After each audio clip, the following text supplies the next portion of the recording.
अस्सलामुअलैकुम वरहमतुल्लाहि वबरकातुहू। अज़ीज़ दोस्तों, साथियों, मैं मोहम्मद शहज़ाद ख़ान आप तमाम ही का अपने इस चैनल एस के एडुविज़न में खैर मकदम करता हूँ। आप तमाम ही का तहे दिल से इस्तक़बाल करता हूँ। उम्मीद करता हूँ आप तमाम ही खैराफियत से होंगे और खुश व खुर्रम ज़िंदगी गुजार रहे होंगे।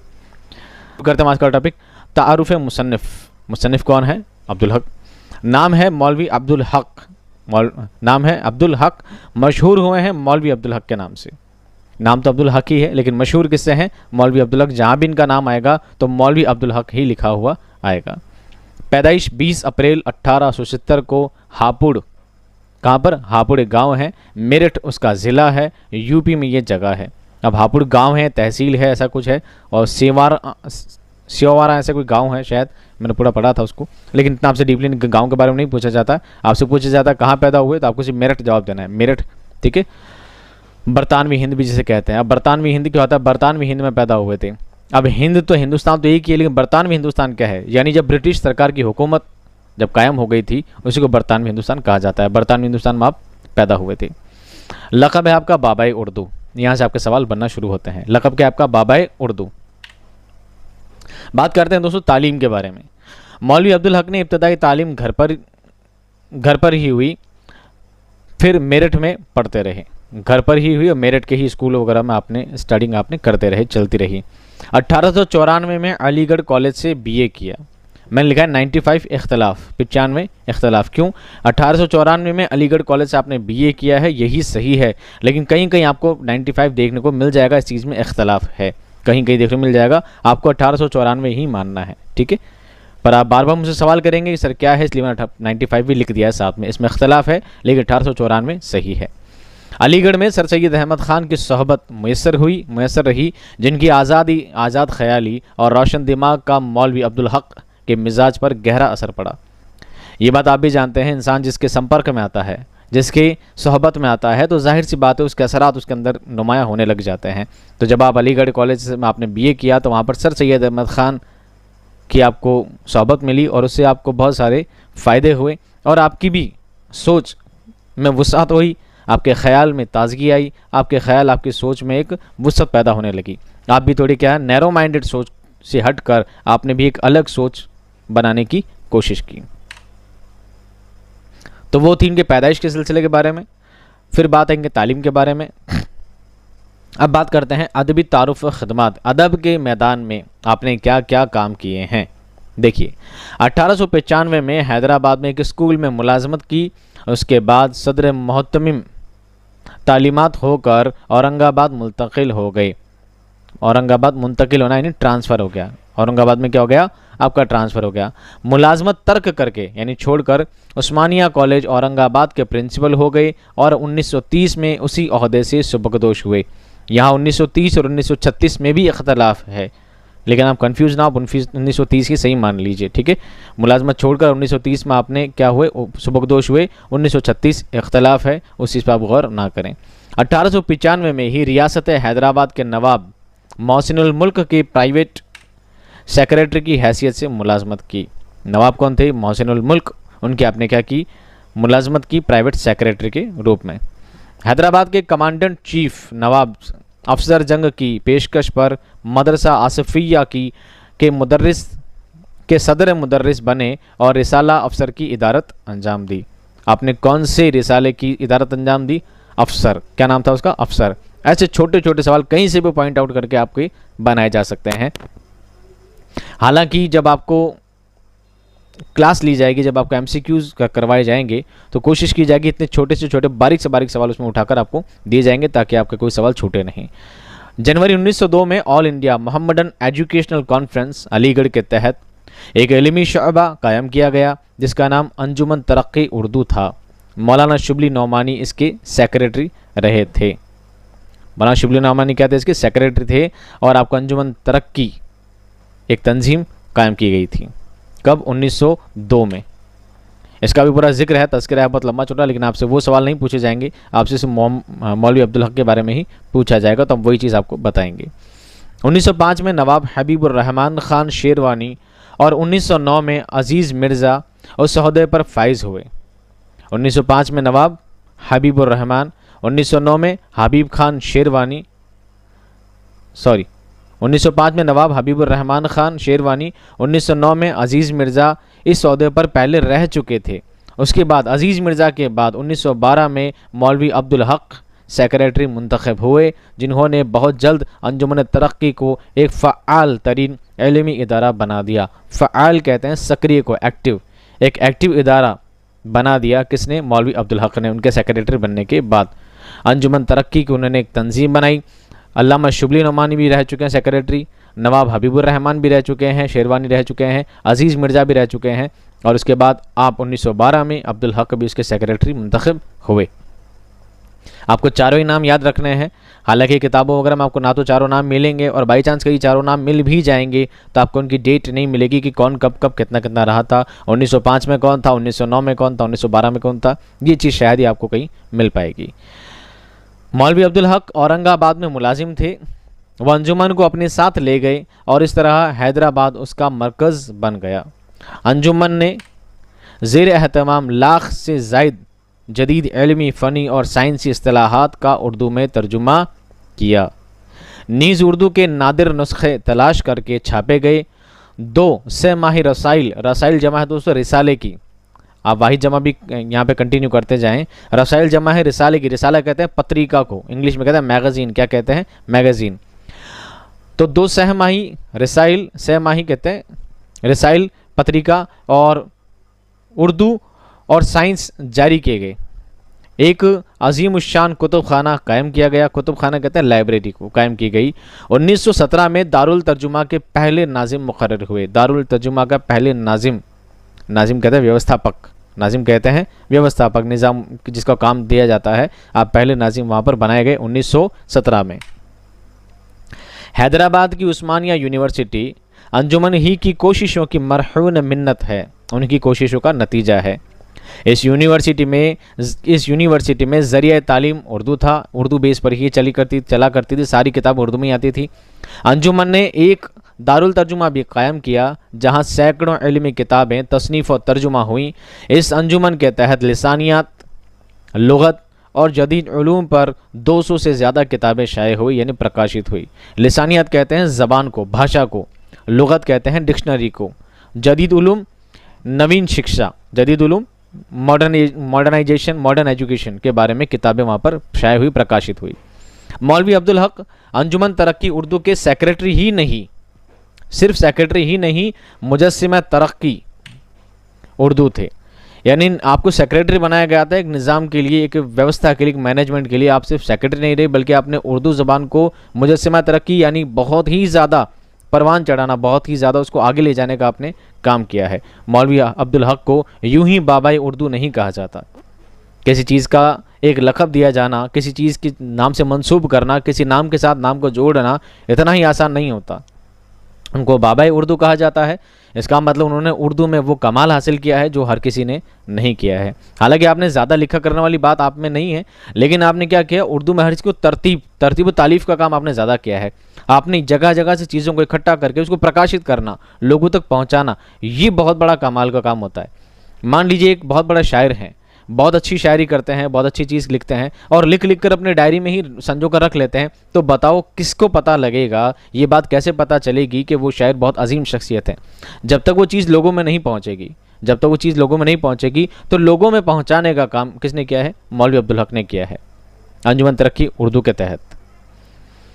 उनका सोना जागना, उठना बैठना, खाना पीना, पढ़ना लिखना, आना जाना, दोस्ती, ताल्लुकात, रुपया पैसा, गरज की सब कुछ अंजुमन के लिए था। यानी इतनी ज़्यादा अपनी ज़िंदगी को सर्फ कर देना, किसी चीज़ में लगा देना, ये बहुत ही हिम्मत और बहुत मेहनत का काम है।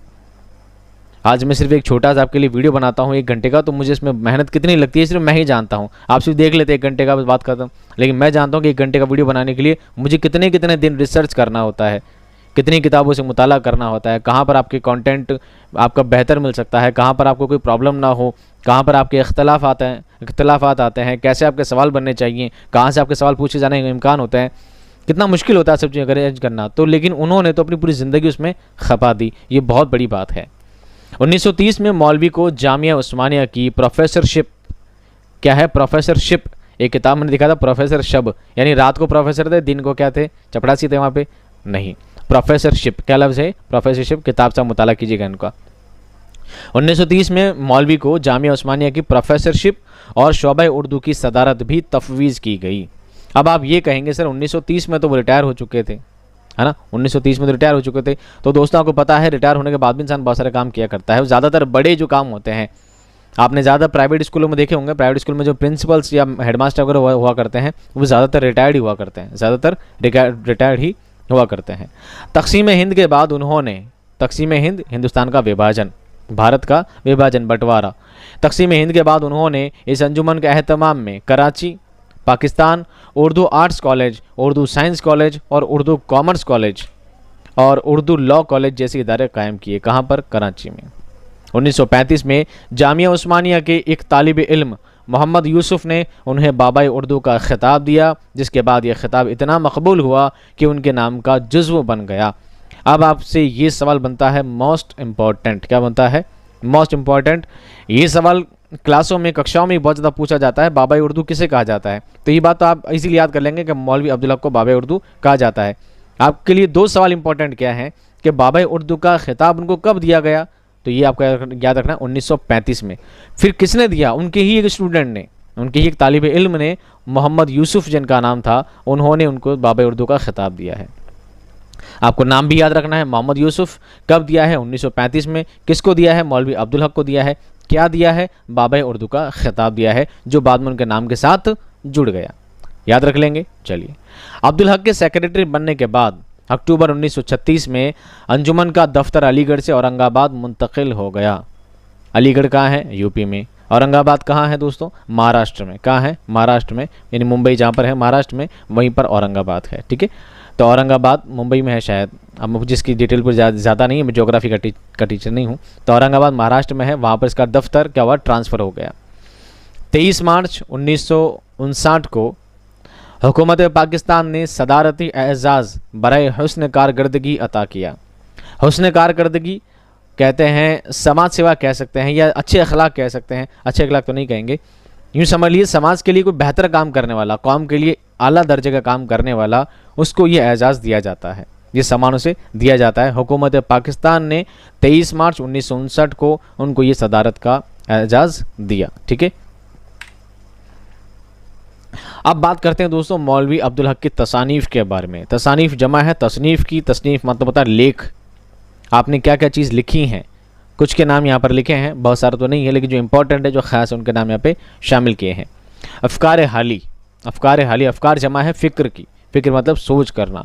अफ़कार हाली, हमारी ज़बान, अंजुमन तरक्की उर्दू का अलमिया, खुतबाए सदारत, लुग़त कबीर उर्दू, मकतूबात बाबाए उर्दू, मेरठी ज़बान पर फ़ारसी का असर, मज़हब और साइंस, मुक़ामात अब्दुल हक, उर्दू सर्फ़ व नहू, सर आगा खां की उर्दू नवाजी,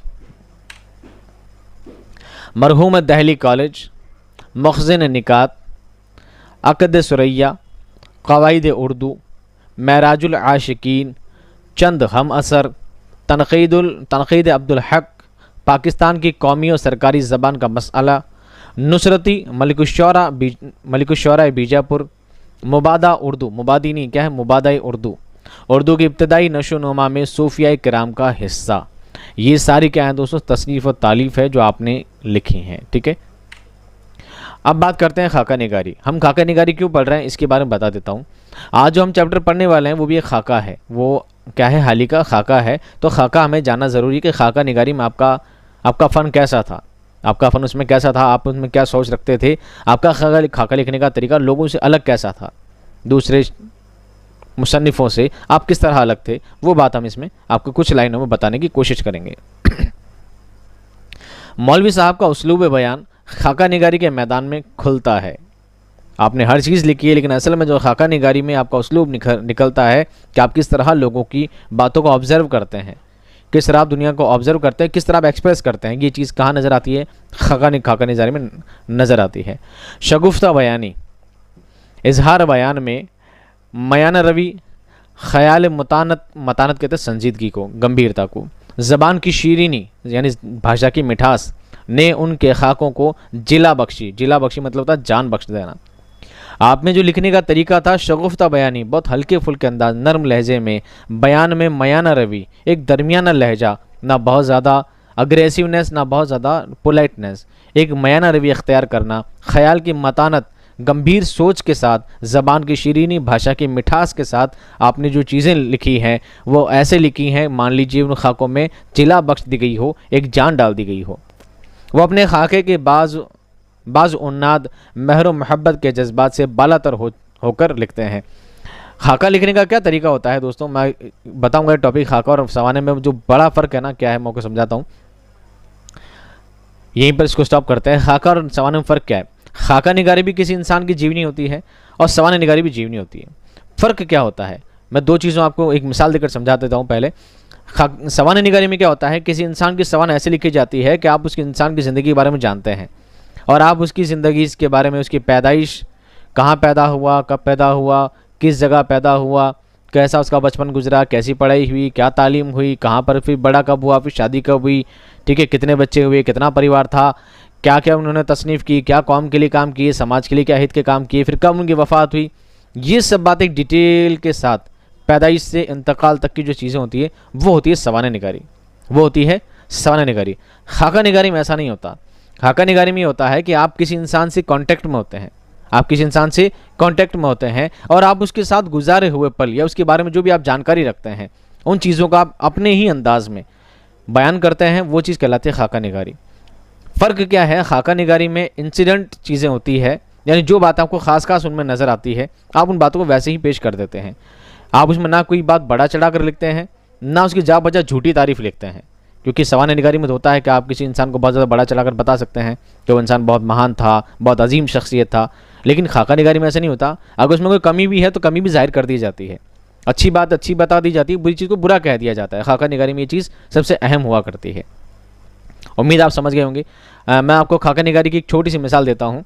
मान लीजिए आपका एक दोस्त है, मान लीजिए आपका एक दोस्त है और आप इस दोस्त के साथ अपनी ज़िंदगी गुजार रहे हैं, दोस्त साथ घूमते हैं फिरते हैं और अचानक क्या होता है, आपको कोई दूसरा, आपका वहाँ से मान लीजिए आप शहर चेंज कर लेते हैं, आप अपना शहर तबादला कर लेते हैं, आप वहाँ से चले जाते हैं और आपको एक नया दोस्त मिल जाता है, आपको एक नया दोस्त मिल जाता है। अब आप उस नए दोस्त के साथ क्या कर रहे हैं, ज़िंदगी गुजार रहे हैं।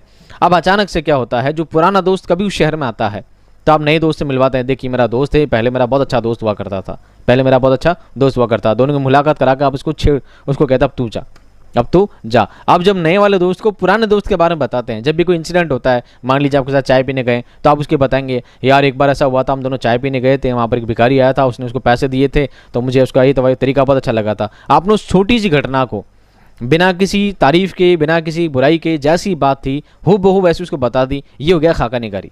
ये क्या हो गया दोस्तों, खाका निगारी। फिर आप कहेंगे, आप मान लो कहीं टूर पे गए हैं नए दोस्त के साथ, तो बताएंगे यार एक बार मैं भी उसके साथ टूर पे गया था, अपना दोस्त बहुत अच्छा था, वहाँ पर हमें एक बाबा मिले थे, वहाँ पर ऐसा हुआ था, वहाँ बैग मिला था, ठीक है, वो बैग में भरे नोट थे, उसने नोट देकर वो किसी को लौटा दिए कर, फलां जो भी बातें हैं आपने एज इट इज़ बातों को वैसे ही बयान कर दिया जैसा आपके साथ माजरा पेश आया था। ये चीज़ हो गई खाका निगारी। आपने उसका बचपन तो नहीं बताया कि मेरा दोस्त कब पैदा हुआ था, कब जाकर मरा था, आप उन सब बातों को छोड़कर सिर्फ वो इंसिडेंट बयान करते हैं जो आपने उसके साथ गुजारे हैं। समझ में आ गई खाका निगारी। चलिए अब मैं आपको आगे कंटिन्यू करता हूँ। वो अपने खाके के बाज़ उन्नाद, बुग़्ज़ उन्नाद, बुग़्ज़ कहते हैं जलन, उन्नाद कहते हैं बरतरी, महर व मोहब्बत के जज्बात से बालातर होकर लिखते हैं। यानी खाका निगारी में इस चीज़ का ख्याल रखते हैं कि मान लीजिए मेरा दोस्त भले ही बुरा भी हो, लेकिन खाका निगारी में मैं उसको बड़ा चढ़ा दूँ, नहीं वो बहुत अच्छा इंसान था, ऐसा नहीं है। जैसा अच्छा बुरा जैसा था उन चीज़ों से हट के लिखते थे। उसकी कमियां हैं तो कमियां लिखते थे, अच्छी बातों को अच्छा लिखते, बुरी बातों को बुरा लिखते थे। महर व मोहब्बत ऐसा नहीं मुझे उससे मोहब्बत है तो मैं सिर्फ उसकी अच्छाइयाँ लिखूंगा, उसकी बुराइयाँ छुपा दूंगा, ऐसा काम वो नहीं किया करते थे। मौलवी साहब उर्दू के सफ़े अव्वल के अदीब, लाइन याद रखना पूरी काम की लाइन है। मौलवी साहब उर्दू के सफ़े अव्वल, सबसे अगली सफ़ में आने वाले, सबसे ऊपर के अदीब यानी साहित्यकार, नक़ाद यानी तनकीद निगार, माहिर दकनियात, मुहक्किक फ़िलोसोफ़र, लुग़त नवीस डिक्शनरी लिखने वाले, मुतरजिम तर्जुमा करने वाले, ट्रांसलेशन करने वाले, माहिर सर्फ़ व नहू, इल्म सर्फ़ इल्म नहू मैंने आपको पढ़ाया था रीड वाली क्लासेस में। सर्फ़ नहू यानी भाषा का, शब्द का ज्ञान, वाक्य का ज्ञान, उसके माहिर थे। तफसीरा निगार, खाका निगार, और अदबी सहाफ़ी के साथ साथ उर्दू तहरीक के ज़बरदस्त अलमबरदार थे। उनकी सारी ज़िंदगी उर्दू और अंजुमन तरक्की उर्दू की खिदमत में गुजरी। पूरी ज़िंदगी उन्होंने उर्दू को उरूज पर लाने के लिए, उर्दू को बढ़ावा देने के लिए, उर्दू को एक कामयाब ज़बान बनाने के लिए आपने सारी कोशिशें की और अपनी पूरी ज़िंदगी उसमें आपने सर्फ कर दी। मौलवी अब्दुल हक हाली के सच्चे जानशीन थे, बहुत ज़्यादा करीबी, बहुत प्यारे। वो बिलाशुबा एक साहिब तर्ज इंशा पर्दाज हैं। उनकी तहरीरें बहुत सौ की खसूसियात का यकजा मजमुआ था, जैसे हाली की हिलावत और सादगी, मतानत और वक़ार, शुबली की रंगीनी और अदा संजी, मेहदी की लताफत और निज़ामत। ये सब उनके खाके के बारे में बता रहा हूँ मैं कि उन्होंने जो भी लिखा है एक मजमुआ, एक संग्रह है किसका, हाली की हिलावत और सादगी और मतानत, हाली की जो संजीदगी थी, जो गंभीरता थी, आपने उनको अपने खाकों में उतारा है। शुबली की रंगीनी और अदा संजी, रंगीनी उनकी गज़लों में थी और अदा संजी उनका लिखने का जो तरीका था, उसलूब था। मेहदी की लताफत और निज़ामत, नज़ीर अहमद की मुहावरा बंदी, रशीद अहमद सिद्दीकी की रियायत लफ्ज़ी और सूती तवाफ़ुक़ का लिहाज, अब्दुल माजिद दरियाबादी के तंज़ और फ़रहतुल्लाह बेग के मिजाज का नहायत दिल नशीन और खुशगवार मुरक्कब मिलता है। सब चीज़ों को संयुक्त करके आपने उसमें लिखा है। वो उस तरह लिखते हैं कि उसलूब के सामने मौजू की अहमियत कम नहीं होती। सही, साफ, सादा, दिल नशीन और संजीदा नस्र लिखने की रविश अब्दुल हक ने ईजाद की। इसे उर्दू के मयारी नज़र कहा जा सकता है। उन्होंने उर्दू को ऐसा लबो लहजा दिया जो ज़ाती खतूत, तकरीर, खुतबात, इल्मी मज़ामीन, तनक़ीद व तहक़ीक़ और तारीख़ व सीरत निगारी सब असनाफ़ नस्र के मिजाज से हम आहंग हो जाता है। अब्दुल हक की शगुफ्तगी उनके खतूत में अपने शबाब पर होती है। अगर उनके बेतकल्लुफ़ खतूत के उम्दा इंतखाब शाया किए जाएँ तो वो गालिब, मेहदी अफ़ादी और मोहम्मद अली उर्दू के खतूत के निहायत नफीस व मुरक्कब होगा। ये सारे जो नाम लिए हैं खतूत निगारों के, मुहक्किकीन के, तनक़ीद निगारों के, आपने इन सभी के ऊपर लिखा है और सभी को बहुत शगुफ्त अंदाज में लिखा है। बकौल कलीमुद्दीन अहमद, बहुत बड़े तनकीद निगार हैं, कलीमुद्दीन अहमद तनकीद निगार हैं। क्या कहते हैं, अब्दुल हक शायरी की माहियत और उसके मकसद से बेगाना थे। क्या कहते थे उनके लिए, अब्दुल हक जो थे शायरी की माहियत कहते हैं वास्तविकता, ओरिजिनलिटी और उसके मकसद से बेगाना थे, उन बातों को जानते ही नहीं थे। यानी उनको तो सिर्फ उर्दू ज़बान को फ़रोग़ देना था और उसी में उन्होंने अपनी सारी मेहनत सर्फ की है। अब्दुल हक की मुरत्तब करदा कुतुब, मुरत्तब करदा कहते हैं दोस्तों प्रकाशित, शाया करना नहीं, लिखना नहीं, बल्कि मुरत्तब करना, सिर्फ उन्होंने जो मुरत्तब की है, लिखवाई हैं। कौन कौन सी है, कुतुब किताबों की जमा है, किताब की जमा है कुतुब। निकातुश्शुअरा, कुतुब मुश्तरी, मुख़ज़िन शुअरा, कहानी रानी केतकी और अवध भान, मराठी ज़बान पर फ़ारसी का असर, सर सैयद अहमद ख़ान, हालात और अफ़कार, चंद तनकीदात अब्दुल हक, खुतबात अब्दुल हक और मुकदमात अब्दुल हक, उर्दू का अलमिया, दीवान ताबा, दीवान असर, रियाजुल फसहा, ख्वाब ख़याल, गुलशन इश्क, तज़किरा रेख्ता गोया, अक़द सुरैया, चमनिस्तान शुअरा, ज़िक्र मीर, मख़ज़न निकात, मेराजुल आशिकीन, दरियाए लताफ़त, सबरस, गुल अजाइब, पॉकेट अंग्रेज़ी Urdu dictionary, standard English Urdu dictionary, Urdu अंग्रेज़ी डिक्शनरी, मुसद्दस हाली, लुग़त कबीर, जिल्द अव्वल, इंतखाब दाग, इंतखाब कलाम मीर, खुतबात गार रसा दतारसी, the popular English Urdu dictionary. ये सभी आपकी क्या है दोस्तों, बुक्स हैं। और लास्ट की लाइन है, आखिरी अय्याम, आखिरी दिन, या अय्याम जमा है यौम की, यौम यानी दिन, अय्याम यानी दिनों की जमा। मौलवी साहब ने 92 यानी 92 बरस की उम्र पाई। 16 अगस्त 1961 को वो कराची में ही राही मुल्क अदम हो गए। उन्हें कराची में ही दफन किया गया, इनकी पैदाइश और इनकी वफ़ात की डेट में कोई इख्तलाफ नहीं है। जैसा आपको पता है 16 अगस्त 1961 एग्जैक्ट यही आपको सब जगह मिल जाएगी। आपको इसीलिए इन चीज़ों को क्या करना है, याद कर लेना है। मैं मिलता हूँ दोस्तों आपसे नेक्स्ट क्लास में एक शानदार वीडियो के साथ, ज़बरदस्त कंटेंट के साथ। तब तक खुश रहिए, आबाद रहिए। खुदा हाफिज़।